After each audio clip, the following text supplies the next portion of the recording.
사랑하는 성도 여러분, 예수님만 따를 때 우리에게는 어떤 경우에도 주님이 약속하신 평안의 복이 임함을 믿으시기 바랍니다. 그래서 참된 믿음, 큰 믿음은 어떤 거냐? 예수님만 따르는 거예요. 여러분 십계명을 보세요. 십계명을 보게 되면은 1계명이 뭡니까? 나 이외에 다른 신을 섬기지 말라 그랬잖아요. 나 이외에, 이 말은 뭡니까? only one이에요. only가 하나님만 섬기라는 거죠. 하나님만 섬기라. 이게 참된 신앙, 큰 믿음이라. 적은 믿음, 문제가 있는 믿음은 뭐냐면 하나님도 섬기고 돈도 섬기고, 그거 안 되는 겁니다. 예? 하나님의 일도 하지만 내 일 먼저 하는 거, 이거 제자 중에 한 사람 같은 사람이에요. 이건 큰 믿음이 아닙니다. 하나님만 섬기는 거예요. 하나님만 섬기는 거예요. 그래서 여러분, 잠언 기자가 하는 말이 맞는 거예요. 잠언 기자의 말씀이 무엇입니까? 잠언 28장 25절을 보게 되면 욕심을 많으면 다툼을 일으킨다 그랬어요. 욕심이 많으면 다툼을 일으킨다. 자, 그런데 뭐라냐면 여호와를 의지하는 자는 뭐한다? 풍족하게 된다. 풍족하게 된다. 여러분, 큰 평안의 풍족함은 누가 누리는가? 큰 믿음의 사람인데 누구를 의지하는 사람? 오직 여호와만 의지하는 사람, 예수님만 의지하는 사람, 구주 대신 주님만 의지하는 사람이라. 주님만 의지하는 사람이 큰 믿음을 얻게 되고 큰 믿음으로 큰 평안의 복을 얻는다는 거예요. 여러분, 잠언 29장 25절 보면 이렇게 얘기합니다. 사람을 두려워하면 올무에 걸리게 되거니와, 이 말은 사람을 의지한다는 얘기죠. 이렇지 아니하고 여호와만 믿는 사람은 안전하리라 했어요. 무슨 말입니까? 평안의 복이 임한다는 거예요. 안전하다.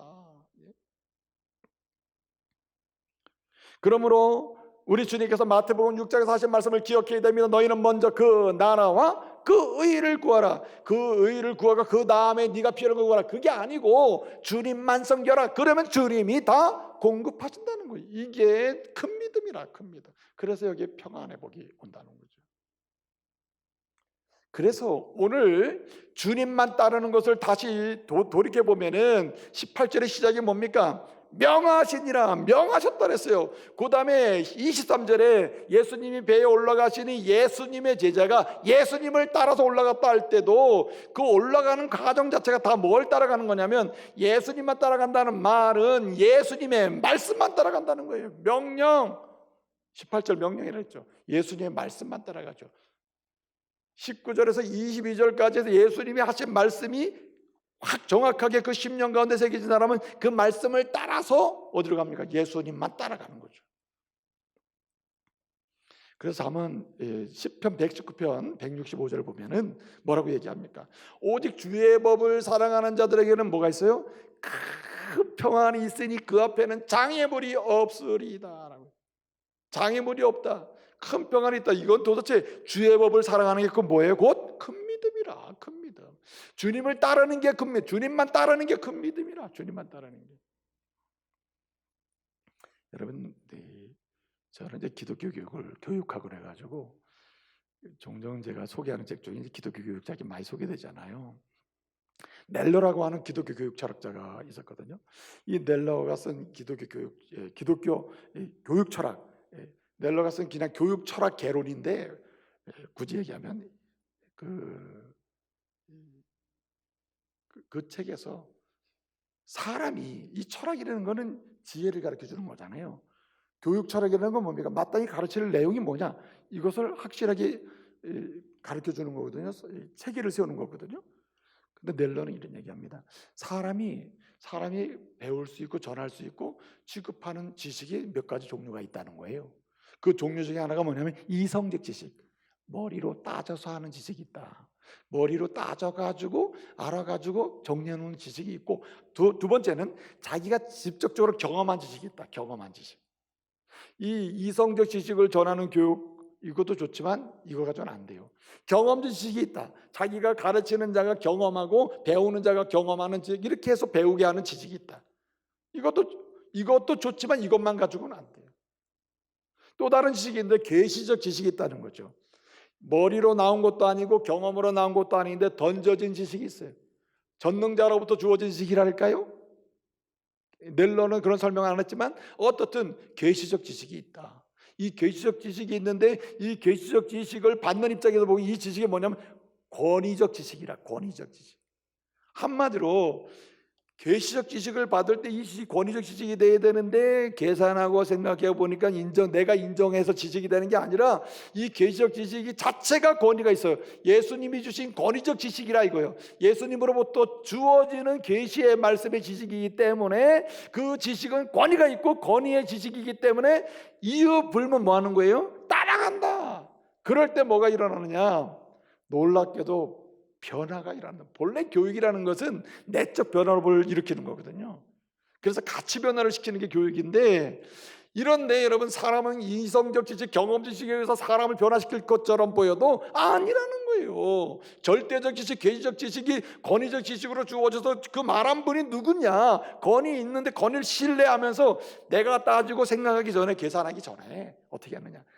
이분이 말씀하신 거니까 그냥 따라갈 때 이 사람에게는 놀랍게도 변화가 일어난다는 거예요. 이거야말로 말씀에 맞는 말씀 아닙니까?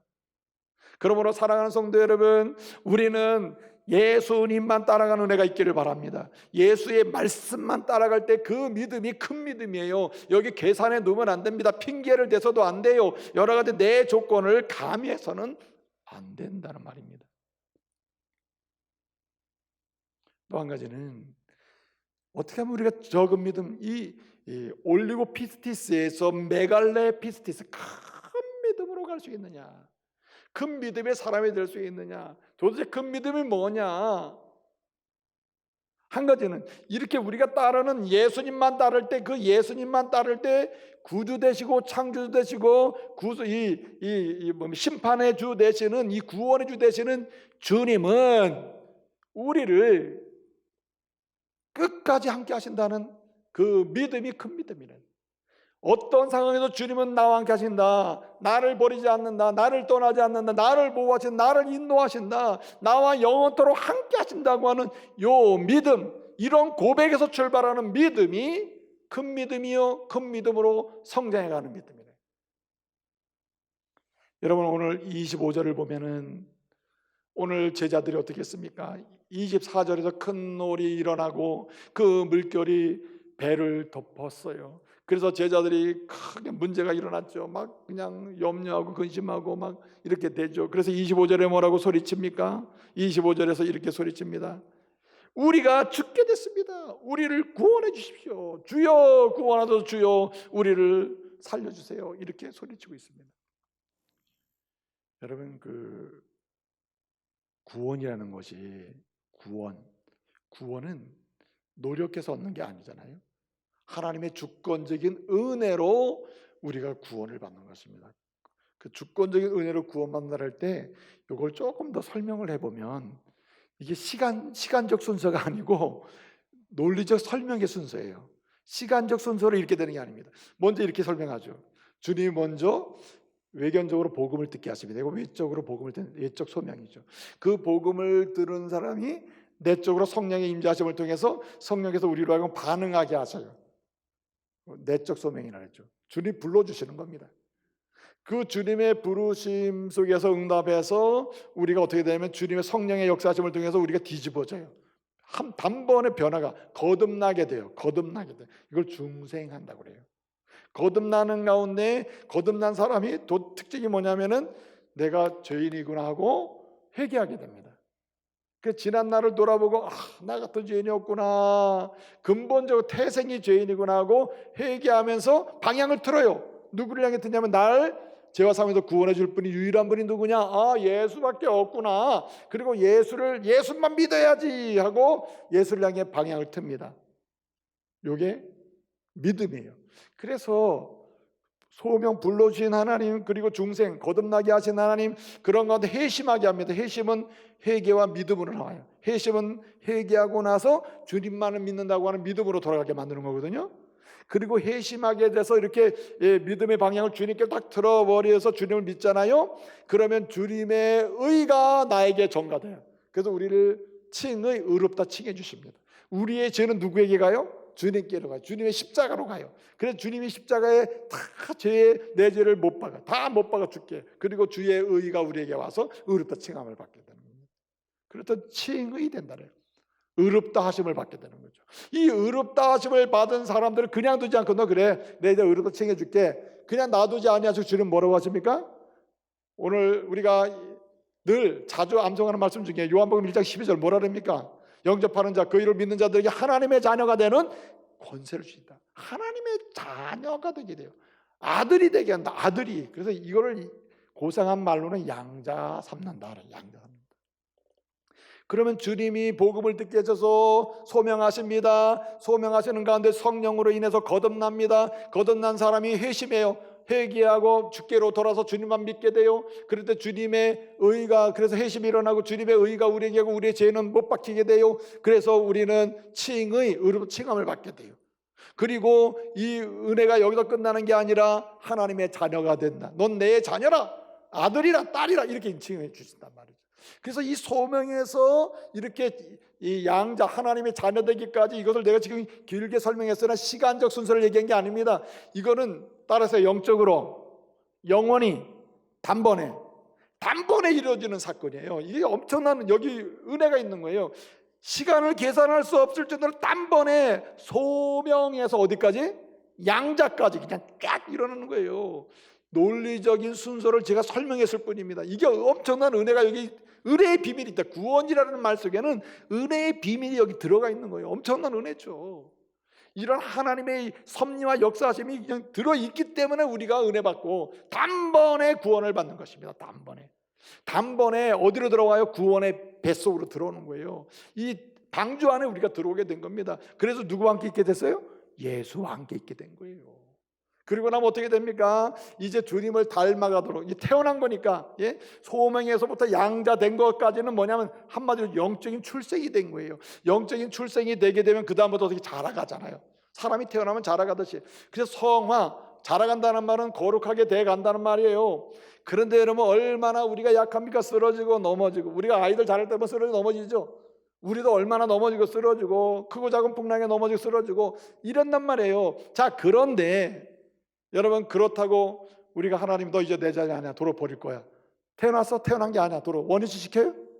그럴 수는 없잖아요. 그렇지 않죠. 영원하신 하나님 한마디로 부모도 우리를 버리지 않는다. 혹시 부모는 우리를 버릴지라도 하나님 우리를 버리지 않는다. 그리스도의 피로 내가 값주고서도 내 자녀 삼았는데 태어나게 했는데 내가 버리지 않는다. 너는 나를 닮아가도록 내가 은혜를 준다는 거예요. 성화죠. 그런데 여러분 넘어지고 쓰러질 때가 많아. 이런 거 보면은 나 구원받지 못하는 거 아니야? 나 이거 염려되는 거 아니야? 나 이건 죽은 것과 별반 다름이 없어. 나는 이거 죽을 지경이야. 죽은 것 같아. 나 이거 구원받지 못했나 봐. 이런 의심 여러 마음 들 때도 있다. 나 지금 이렇게 못됐는데 할 때가 한두 번이 아니다 이거예요. 그럼에도 불구하고 주님 뭐라고 말씀하십니까? 주님은 이렇게 말씀하시는 겁니다. 너로 하여금 아무리 시험이 오고 환난이 오고 큰 인생의 풍랑이 왔어도 믿음의 사람들에게는 피할 길을 내사 견디게 하고 이기게 하고 믿으신 하나님은 우리로 하여금 늘 시험을 이길 수 있도록 하시는 줄 믿으시기 바랍니다. 그래서 어떤 것도 견디고 이기며 다시 한마디로 인내하면서 이 성화의 길을 가서 나중에 영광스러운 모습으로 나가게 한다는 거예요. 이게 주님의 은혜입니다. 만약에 주님이 지금 이렇게 견디고 이기며 다시 원위시켜서 다시 일어나게 하고 다시 이런 은혜를 주님이 직접 주지 않았다면요 우린 벌써 구원 못 받았을 거예요. 다 이미 또 버려졌을 겁니다. 주님은 오늘 우리에게 약속해 주신 거예요. 제자들은 여러분 이미 예수를 믿고 예수만 따르고자 하는 이 믿음으로 구원을 얻었습니다. 배 안에 들어와 있다 이 말이에요. 그런데 이들이 다시 환원을 시켜버려요. 뭘로 시키냐면 나 구원해 주세요라고. 구원받았는데 살려달라고. 살려놨는데 또 살려달라고 그래. 여러분 풍랑이 나고 또 살려달라고 그럽니까? 태어났는데 또 태어나게 해달라고 그럽니까? 이게 얼마나 웃겨요. 여러분 제가 그 이전에 이런 얘기 했나 모르겠는데 호랑이 가족이 있었다는 거예요. 호랑이가 새끼를 낳았어요. 이 새끼가 동네 친구를 사귀어가지고 호랑이 새끼가 새끼 그래서 미안합니다만은 이 호랑이 새끼가 이 동네 이 숲속에 동네 친구들 사귀었는데 여우 새끼 뭐 들개 새끼 뭐 어떤 이렇게 친구랑 노는 거예요. 그래서 이제 어느 날 노는데 이 개들이 얘기하는 거예요. 너 정말 네 아버지 호랑이 맞아? 그러니까 나 우리 아버지 호랑이 맞는데 야, 네가 무슨 호랑이야, 호랑이. 넌 개야, 개. 우리랑 비슷하잖아. 들개들이 막 이랬단 말이에요. 그러니까 이 호랑이 새끼가 가가지고 집에 가서 저녁에 가가지고 아빠 나 노는데 애들이 그러는데 나 개래, 개. 개새끼래. 난 호랑이 새끼가 아닌가 봐. 그러니까 너 아빠가 얘기하는데 잘 들어. 너는 호랑이 새끼야. 네 털하고 내 털하고 똑같지. 넌 호랑이 새끼니까 누가 뭐래도 넌 얘기해야 돼. 난 호랑이 새끼다. 이렇게 얘기했다는 거예요. 근데 또 가서 놀다가 그 다음날 또 그러는 거예요. 아빠 나 정말 호랑이 새끼 맞아? 야, 너 아빠 얘기를 이렇게 못 믿냐? 아빠가 그렇게 약속해. 넌 이렇게 아빠로 인해 태어난 이 짐승인데 호랑인데. 그러니까 다시 확신 놓고 또 다시 나갔어. 그 다음날 가서 놀다가 또 친구들이 그러는 건 너 호랑이 아니야. 뭐 호랑이는 원래 막 무섭고 막 그냥 들짐승을 잡아먹고 그러는데 너는 그런 것도 못하잖아. 너 호랑이 아니야. 그러니까 집에 와서 또 물은 거예요. 아버지, 나 정말 궁금한데 나 정말 호랑이 맞아? 호랑이 아니지 뭐. 그러니까 이 호랑이 아버지가 하도 화가 나가. 이 개새끼 너 진짜 너 호랑이 새끼라니까. 그러니까 이 호랑이 새끼는 개새끼라는 말이 먼저 이게 나왔으니까 아 맞구나, 나 개새끼구나 그랬다는 얘기예요. 여러분 생각해 봐요. 아니 하나님의 은혜로 단번에 영적으로 단번에 영원히 단번에 구원해서 하나님의 자녀로 딱 태어나게 해가지고 은혜의 방주 안에 집어넣어서 이렇게 가게 했는데 풍랑이 좀 일고 파도가 좀 일고 좀 힘든 일이 있었다고 나 하나님의 자녀 아닌가 봐. 나 구원받지 못했나 봐. 하나님 나 구원의 자녀 삼아주세요. 나 다시 구원해 주세요. 나 다시 살려주세요. 죽겠다고 하면서 내 죽으면 이게 오늘 본문에 보게 되면 아폴렘이라는 말은 죽는다는 얘기거든요. 나 죽지 않게 해주세요. 아이 살려놨는데 무슨 또 죽지 않게 해달라냐 말이에요. 이게 얼마나 기막힌 일입니까? 그래서 여러분 로마서 11장 29절에 보면 주님이 이렇게 말씀하십니다. 바울을 통해 주시는 말씀이 뭐예요? 하나님의 은사와 하나님의 이 부르심에는 뭐가 없어요? 후회하심이 없다. 한 번 태어난 사람 반드시 견인, 이게 견인신앙이라 그래요. 교리적으로는요. 소명에서 중생으로, 중생에서 회심으로, 회심에서 칭의로, 칭의에서 어디로? 이제 양자되게 하시고 이제 성화 점점점 달려가는데 이때 뭐 하신다고요? 넘어지 쓰러져도 다 견딜 수 있도록 은혜를 주세요. 견인을 해요. 그 견인의 신앙을 믿어요. 이 말은 다른 말로 하면은 주님은 영원토록 나와 함께 하신다. 날 붙잡아 주신다. 날 인도해 주신다. 아무리 넘어지고 쓰러지고 실패해도 다시 일으키시는 분이 주님이시다. 여러분 이 은혜로 살아야 할 줄로 믿습니다. 그 믿음이 큰 믿음이라는 거예요. 큰 믿음이에요. 여러분 그 헨리 나우엔이라고 하는 분이 있었는데 제가 지난번에 소개했죠. 춤추시는 하나님, 춤추게 하시는 하나님 내가 소개했었는데 이 헨리 나우엔이 그 현대인에게 있어서 문제가 뭐냐면 제일 큰 문제가 현대인의 특징이 뭐냐면은 개인주의적이라 해요. 내향성, 자기만 들여다보는 성향이 있다는 거예요. 그러니까 타인과 함께하지 못하는 거예요. 또 한 가지가 있는데 뭐냐면 파덜리스네스, 한마디로 아버지의 성품이 없어지고 아버지를 고백하는 게 없어진 거예요. 아버지, 이 부성이 부재한 거는 굉장히 불행한 거예요. 아버지가 없다, 이거 불행한 거란 말이에요. 그런데 오늘 이 시대 그리스도인들이 어떻게 사느냐? 하늘 아버지가 계시고 하나님 아버지가 계시고 우리를 구원하신 전능하신 주님이 계신데 이 아버지를 신뢰하지 않는다. 그러니까 어떻게 됩니까? 무슨 풍랑만 생겨도 죽겠다고 한 거예요. 마지막 한 가지 오늘 본 말씀 보게 되면요 이렇게 말씀하고 있습니다. 정말 중요한 게 뭐냐면은 풍랑이 클수록 따라서요. 풍랑이 클수록 은혜도 크다. 주님은 여러분 하나님 백성들이 하나님 방지에 들어서 주님과 함께 살 때 큰 풍랑, 작은 풍랑이 있는데 큰 풍랑이 인다고 문제되는 게 아니에요. 풍랑이 와도 우리는 걱정할 게 없어요. 왜냐하면 큰 풍랑은 오히려 큰 평안을 우리에게 남겨요. 큰 고난을 지나고 나면 큰 영광이 있어요. 큰 아픔이 지나면 큰 성숙함이 있어요. 오늘 본문에 24절과 26절은 기둥을 세워놓고 있어요. 본문에 두 기둥이 있습니다. 첫째는 뭐냐면 큰 놀 기둥, 두 번째는 큰 잔잔함이라는 기둥이 세워져 있어요. 원문을 보게 되면요 큰 놀이라고 하는 것은 이 세이스모스 메가스 돼 있어요. 세이스모스라는 말은 물결이라는 말이고, 큰 물결이라는 말이고, 크다는 말 또 하나 붙어 있는데 메가스라는 말이 붙어 있어요.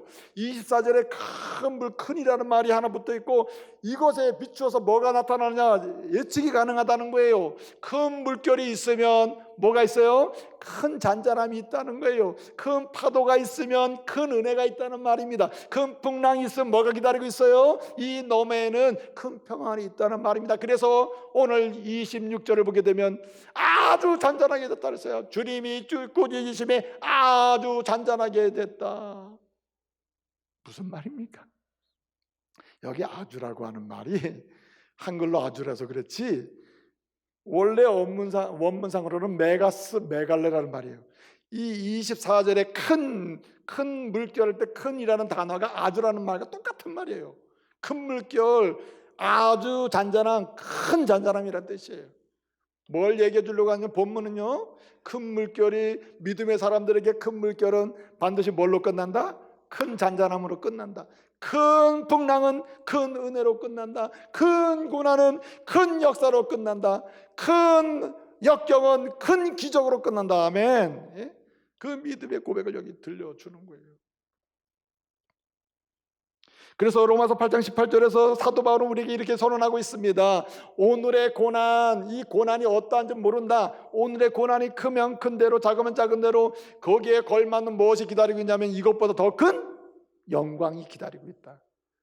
맞습니다, 여러분. 큰 풍랑은 그 풍랑보다 더 큰 은혜가 기다린다. 아니, 더 크다는 게 더 맞아요, 사실은. 얼마나 놀라운 일입니까? 그러므로 우리는 어떤 풍랑 앞에서 좌절하지 말자, 넘어지지 말자는 거예요. 절망하지 말자는 거예요. 왜냐하면 믿음의 사람들에게 있어서 큰 풍랑은 오히려 큰 영광의 역사의 시작이다. 큰 은혜의 시작이다. 큰 발전의 시작이고 큰 성취의 시작임을 믿으시기 바랍니다. 그래서 여러분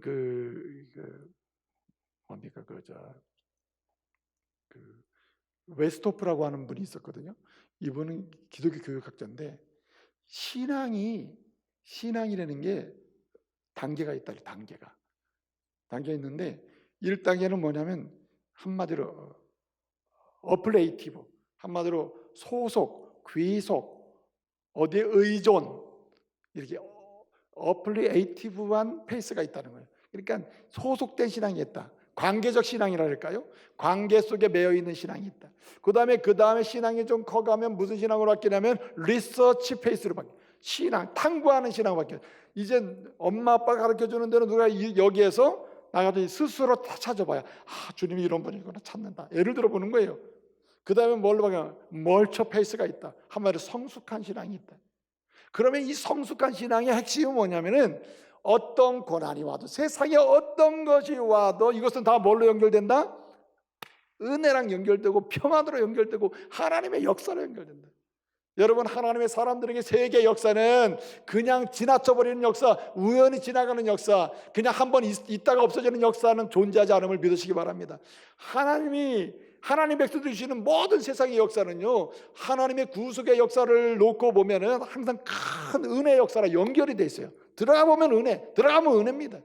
그러므로 낭망하지 마세요. 오늘 코로나19 끝자락에 하나님의 세계 역사를 흔드시는 영적인 큰 은혜의 역사가 준비됨을 믿으시기 바랍니다. 우리가 지금 4주째 이렇게 하나님 앞에서 좀 은혜의 역사를 좀 간구하면서 영상 예배를 드리고 있어요. 이 벌써 5주째에 들어가 버린단 말이에요. 그러면 이 상황 얼마나 힘들어요. 그러나 우리는 기대해야 됩니다. 이러한 영상 예배의 끝자락에 하나님은 말할 수 없는 큰 은혜의 역사를 준비하고 계신다. 할렐루야. 저와 여러분이 큰 풍랑의 시대에, 어떤 크고 작은 풍랑의 시대 상황에 또 올지라도 저와 여러분이 적은 믿음의 사람이 아니라 큰 믿음의 사람으로 일어나서 큰 평안으로 승리하고 큰 평안으로 풍랑을 깨뚫고 지나가면서 하나님께 영광 돌릴 수 있는 하나님의 사람들 되시기를 말씀으로 축복합니다.